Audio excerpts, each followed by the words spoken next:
విశ్వావనామ సంవత్సర ఉగాది రోజున మనందరికీ కూడా కాలస్వరూపుడైనటువంటి పరమాత్ముడి యొక్క తత్వాన్ని వింటున్నాం. ఎందుకంటే జగత్తుకి కాలమే ఆధారం. కాలమే జగత్తులో ప్రతి వస్తువును గ్రసిస్తూ ఉంటుంది మాట. అలాగే కాలానుగుణంగానే మన జీవితం నడుస్తూ ఉంటుంది కూడా. అటువంటి కాలస్వరూపుడైన పరమాత్ముడి యొక్క తత్వమే, ఆయన రూపమే ఈ కాలం అనేది.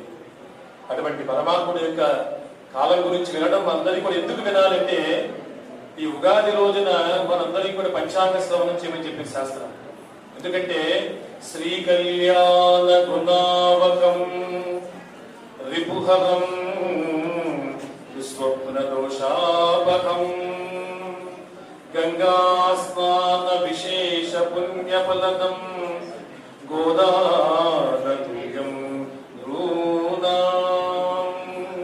ఎందుకయ్యా ఈ రోజు పంచాంగం వినాలంటే శ్రీ కళ్యాణ గుణావహం. ఎందుకంటే మానవ జీవితం ఎప్పటికైనా 100 సంవత్సరాలు ఆయుష్ ఉంటుంది. మానవ పరమం పదగం సదా పశ్యంతి సౌరయః దివేవ చక్షురాన్నం తద్విప్రాసౌపన్యవో పరిపాహిన స్థలం ప్రత్యంతాయంతర్గతః పునస్తే వైశాం జనజధస్వదిభ్యః ఇవన్నా యజ్ఞం బహవేర్భస్వాస్య కూర్మాహరివో మేధినిత్వా తద్విష్ణుజస్సేంద్రియే ఆయుష్యేంద్రియే ప్రతిష్టతి.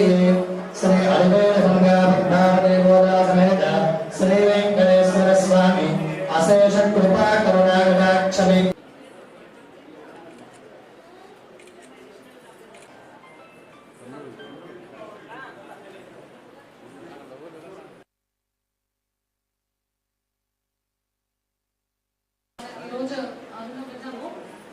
బాగానే ఉన్నాయి.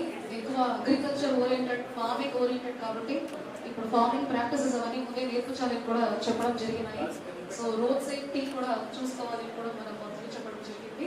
సో అందరూ క్షేమంగా, హెల్తీగా, హ్యాపీగా ఉండాలి అని కోరుకొని దానికి ఏమేమి కావాలో అవన్నీ గవర్నమెంట్ తరపులో మేము మీకు అండగా ఉండి అన్ని స్కీమ్లు మేము ఇంప్లిమెంట్ 100% చక్కగా చేస్తామని చెప్పి అందరికీ మరొకసారి యుగాది శుభాకాంక్షలు తెలియజేస్తాం.